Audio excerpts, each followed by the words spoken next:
പാലക്കാട് നഗരത്തെ ഗണേശ സ്തുതികളാൽ ഭക്തിസാന്ദ്രമാക്കി വിനായക ചതുർത്ഥി നിമജ്ജന ഘോഷയാത്ര. നഗരത്തിൽ മേലാമുറിയിൽ നിന്നും ആരംഭിച്ച ഘോഷയാത്രയിൽ 1 അടി മുതൽ 20 അടി ഉയരം വരെയുള്ള വിനായക വിഗ്രഹങ്ങൾ പങ്കെടുത്തു. കൽപ്പാത്തി പുഴയിലാണ് വിഗ്രഹങ്ങൾ നിമജ്ജനം ചെയ്യുന്നത്. കേരളത്തിലെ ഏറ്റവും വലിയ ഗണേശോത്സവ നിമജ്ജന ഘോഷയാത്ര പാലക്കാട് നഗരത്തെ ആകെ വിനായക സ്തുതികൾ നിറച്ചുകൊണ്ട് ഗണേശ സ്തുതികൾ അത് മുഖരിതമാക്കിക്കൊണ്ട് ഇങ്ങനെ പുരോഗമിച്ചുകൊണ്ടിരിക്കുകയാണ്. ഒരുപാട് സ്ത്രീകളും യുവാക്കളും ഒക്കെ പങ്കെടുത്തുകൊണ്ടുള്ള ആ ഗണേശോത്സവത്തിന്റെ നിമജ്ജന ഘോഷയാത്ര പാലക്കാട് നഗരത്തിൽ ഇങ്ങനെ പുരോഗമിക്കുന്നു. നല്ല മഴയുണ്ടായിട്ടും ആ മഴയെ പോലും അവഗണിച്ചുകൊണ്ടാണ് വിവിധ ഗണേശോത്സവ കമ്മിറ്റികളുടെ നേതൃത്വത്തിലുള്ള ആ മഹാഘോഷയാത്ര പുരോഗമിക്കുന്നു. ഏതായാലും ആ വിനായകന്റെ വിവിധ രൂപങ്ങൾ അതിങ്ങനെ കാണുന്നതിന് വേണ്ടി റോഡരികിലൊക്കെ ആളുകൾ കാത്തിരിക്കുന്ന കാഴ്ചയാണ്. വിനായക ചതുർത്ഥി ഈ ഘോഷയാത്രയെ സംബന്ധിച്ചിടത്തോളം എന്താണ് അതിന്റെ പ്രത്യേകത എന്ന് ചോദിച്ചാൽ, കേരളത്തിൽ ആദ്യമായിട്ട് ഈ വിനായക ചതുർത്ഥി ആഘോഷിക്കുന്നത് അത് പാലക്കാട് നഗരത്തിലാണെന്നുള്ളതാണ്. 1992 പാലക്കാട് ആദ്യമായിട്ട് വിനായക ചതുർത്ഥി ആഘോഷങ്ങൾ ഉണ്ടാവുന്നത്. അതിനുശേഷമാണ് കേരളത്തിൽ നിന്ന് വിവിധ ഇടങ്ങളിലേക്ക് ഈ ചതുർത്ഥി ആഘോഷങ്ങൾ നിമജ്ജന ഘോഷയാത്രകൾ എത്തിയത് എന്നുള്ളതാണ്. ഒരു കാലത്ത് നോർത്ത് ഇന്ത്യയിൽ മാത്രമുണ്ടായിരുന്ന ആഘോഷമാണ്. എന്നാൽ ഇന്ന് നമ്മുടെ കേരളവും അത് വലിയ രീതിയിൽ ആഘോഷിക്കുമ്പോൾ അതിൽ പാലക്കാട് നഗരത്തിലാണ് ഏറ്റവും അധികം ഗണേശ വിഗ്രഹങ്ങൾ പങ്കെടുക്കുന്നത് എന്നുള്ളതും അതിന്റെ പ്രത്യേകതയാണ്. ഏകദേശം 350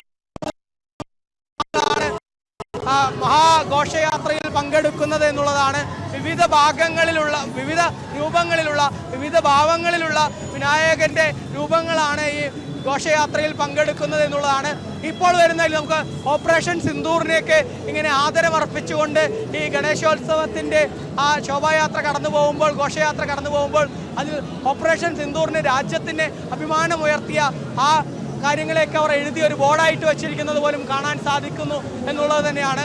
ഏതായാലും ഒരുപാട് പേർ വലിയ ആവേശത്തോടു കൂടെ ഈ പരിപാടിയിൽ ഇങ്ങനെ പുരോഗമിക്കുമ്പോൾ ആ റോഡിനെയും ഈ നാടിനെയൊക്കെ ഇളക്കി മറിച്ചുകൊണ്ട് ഇങ്ങനെ കടന്നു പോകുന്ന കാഴ്ച ഒരുപാട് യുവാക്കളും സ്ത്രീകളും കുട്ടികളും ഒക്കെ വലിയ രീതിയിൽ ഈ ദിവസത്തെ അവർ ആഘോഷിക്കുന്നു. വിനായകന്റെ ജന്മദിനം, ഗണപതിയുടെ ജന്മദിനം, ആ ഗണപതിക്ക് സ്തുതികൾ അർപ്പിച്ചുകൊണ്ട് ഇങ്ങനെ റോഡിലൂടെ അതിനെ ആഘോഷിക്കുകയാണ് യുവാക്കളും സ്ത്രീകളും കുട്ടികളും ഒക്കെ എന്നുള്ളതാണ് കാണാൻ സാധിക്കുന്നത്. ഏതായാലും വിനായക ചതുർത്ഥിയുടെ ഭാഗമായിട്ടുള്ള ഈ ഘോഷയാത്രയെ വലിയ ആവേശത്തോടു കൂടെ പുരോഗമിച്ചുകൊണ്ടിരിക്കുന്നു എന്നുള്ളതാണ്.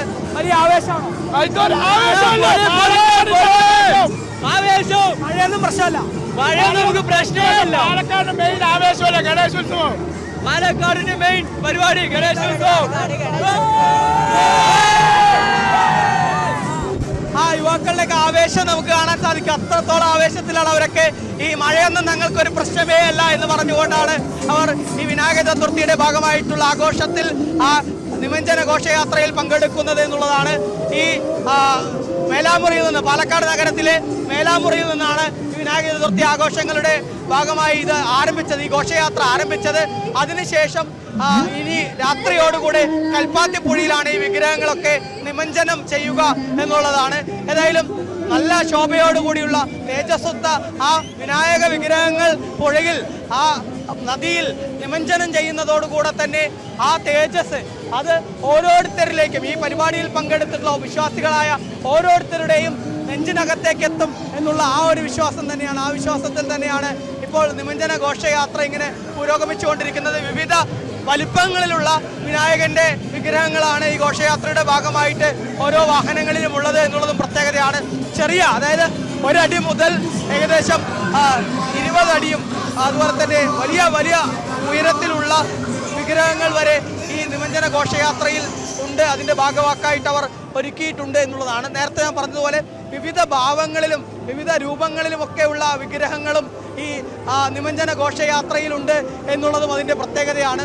പാലക്കാട് നഗരത്തിൻ്റെയും അതുപോലെ തന്നെ പാലക്കാട് ജില്ലയുടെയും വിവിധ ഭാഗങ്ങളിൽ നിന്നുള്ള വിഗ്രഹങ്ങളാണ് ഈ നിമജ്ജന ഘോഷയാത്രയിൽ പങ്കെടുക്കുന്നത്. വലിയ ആവേശമാണ്. ആദ്യമായിട്ടാണോ?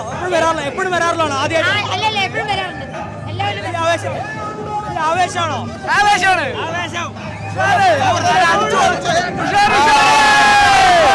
ഒരു ഗണപതി ബപ്പ മോറിപ്പോ പറയും.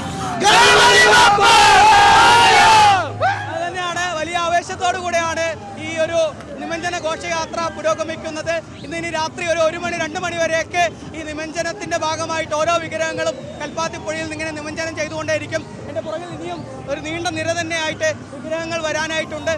ആ ഓരോ വിഗ്രഹത്തിൻ്റെയും ഭാവം എന്താണ്, അതിൻ്റെ രൂപം എന്താണ് എന്നൊക്കെ കാണുന്നതിന്, അതുമാത്രമല്ല ആ ഓരോ ഭഗവാനിൽ നിന്നുമുള്ള ആ ചൈതന്യവും ആ അനുഗ്രഹവും വാങ്ങുന്നതിനൊക്കെ വേണ്ടി ഒരുപാട് ആളുകൾ റോഡരികിൽ ഇങ്ങനെ കാത്തു നിൽക്കുന്ന കാഴ്ചയുമാണ് നമുക്കിവിടെ കാണാൻ സാധിക്കുന്നത് എന്നുള്ളതാണ്. PR മനൂപിനൊപ്പം അരുൺ ആലത്തൂർ, ജനം, പാലക്കാട്.